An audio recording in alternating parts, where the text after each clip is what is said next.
Assalamualaikum warahmatullahi wabarakatuh. Perkenalkan, nama saya Dira Melani. Saya yang akan menjadi moderator pada presentasi video kali ini.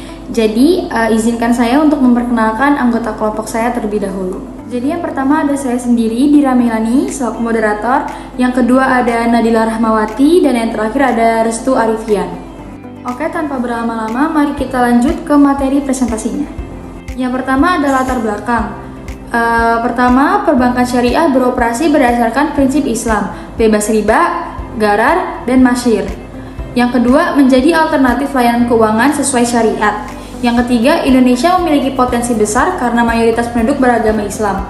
Lalu ada perbankan syariah terus berkembang sejak berdirinya Bank Muamalat hingga terbentuk BSI pada tahun 2021. Lalu yang terakhir masih menghadapi tantangan seperti literasi persaingan, regulasi, dan digitalisasi. Lalu yang kedua ada rumusan masalah. Yang pertama, bagaimana perkembangan bank syariah di Indonesia? Yang kedua, apa tantangan implementasinya? Yang ketiga, apa perbedaan bank syariah dan bank konvensional? Yang keempat, bagaimana peran digitalisasi dalam perkembangan perbankan syariah? Materi yang akan saya bahas di sini, yang pertama itu ada terkait perkembangan perbankan syariah berdasarkan UU nomor 21 tahun 2008. Itu menggunakan akad syariah, yaitu mudharabah, musyarakah, murabahah, dan juga ijarah. Lalu tonggak pentingnya itu pada tahun 1901 Bank Muamalat Indonesia, dan 2021 dengan berdirinya Bank Syariah Indonesia atau BSI. Pangsa pasar sekitar 7-8% dari industri perbankan nasional, dan juga didukung perkembangan ekonomi, halal, dan transformasi digital. Lalu ada juga perbandingan bank syariah dan bank konvensional. Bank syariah itu menggunakan sistem bagi hasil, sedangkan bank konvensional menggunakan sistem bunga. Lalu bank syariah juga menggunakan berdasarkan prinsip syariah, sedangkan bank konvensional itu berdasarkan sistem konvensionalnya. Dan bank syariah diawasi oleh DPS, sedangkan bank konvensional tidak ada pengawasan syariahnya.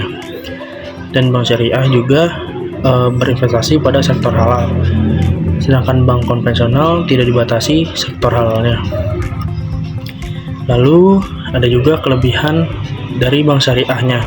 Bank syariah itu kelebihannya yang pertama ada bebas riba, dan kedua menggunakan sistem bagi hasil, ketiga mendukung ekonomi halal, serta memiliki fungsi sosialnya juga. Namun ada juga kekurangannya seperti pangsa pasarnya lebih kecil, produk lebih terbatas karena hanya menggunakan produk-produk halal. Dan juga yang ketiga, literasi masyarakat rendah sehingga jaringan belum seluas bank konvensional. Oke, selanjutnya masuk ke analisis implementasi perbankan syariah di Indonesia. Salah satu langkah penting dalam perbankan syariah adalah pembentukan Bank Syariah Indonesia atau BSI pada tahun 2021. Penggabungan 3 bank syariah milik BUMN ini bertujuan meningkatkan efisiensi operasional, memperkuat daya saing, serta memperluas jangkauan layanan kepada masyarakat. Prospek perbankan syariah di Indonesia sebenarnya sangat besar karena didukung oleh mayoritas penduduk yang beragama Islam. Dan hal itu menjadi peluang untuk meningkatkan penggunaan layanan keuangan yang sesuai dengan prinsip syariah. Di sisi lain, digitalisasi juga menjadi peluang sekaligus tantangan. Bank syariah harus mampu menyediakan layanan digital yang mudah, cepat, dan aman agar dapat bersaing dengan bank konvensional maupun fintech. Oleh karena itu, diperlukan peningkatan literasi keuangan syariah, inovasi produk yang lebih beragam, serta penguatan regulasi agar industri perbankan syariah dapat berkembang secara berkelanjutan. Sebagai kesimpulan, dapat kita lihat bahwa perbankan syariah di Indonesia terus mengalami perkembangan yang positif. Perkembangan ini didukung oleh regulasi pemerintah, meningkatnya kebutuhan masyarakat terhadap layanan keuangan syariah, serta transformasi digital yang terus berkembang. Namun, masih terdapat beberapa tantangan yang perlu dihadapi, seperti rendahnya literasi masyarakat mengenai perbankan syariah, lalu ada juga persaingan dengan bank konvensional, serta tuntutan inovasi di era digital. Namun meskipun demikian, peluang yang dimiliki perbankan syariah itu sangat besar. Dengan prinsip keadilan, sistem bagi hasil, serta dukungannya terhadap pembiayaan produktif dan UMKM, perbankan syariah ini dapat memberikan kontribusi yang lebih besar terhadap pertumbuhan ekonomi nasional. Adapun saran yang dapat kami berikan adalah pemerintah diharapkan terus memberikan dukungan melalui penyempurnaan regulasi dan pengawasan agar industri perbankan syariah dapat berkembang secara berkelanjutan. Selanjutnya, Bank Syariah perlu terus melakukan inovasi produk dan meningkatkan kualitas layanan, khususnya melalui pemanfaatan teknologi digital sehingga mampu bersaing di tengah perkembangan industri keuangan. Selain itu, edukasi kepada masyarakat mengenai prinsip dan manfaat perbankan syariah juga perlu diperluas melalui kerjasama antara pemerintah, OJK, lembaga pendidikan, dan pelaku industri.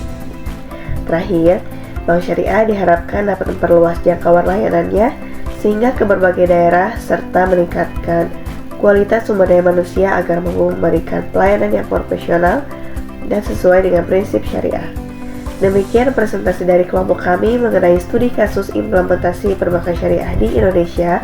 Semoga materi yang kami sampaikan dapat memberikan pemahaman mengenai perkembangan, tantangan, serta peluang perbankan syariah di Indonesia. Terima kasih atas perhatiannya. Wassalamualaikum warahmatullahi wabarakatuh.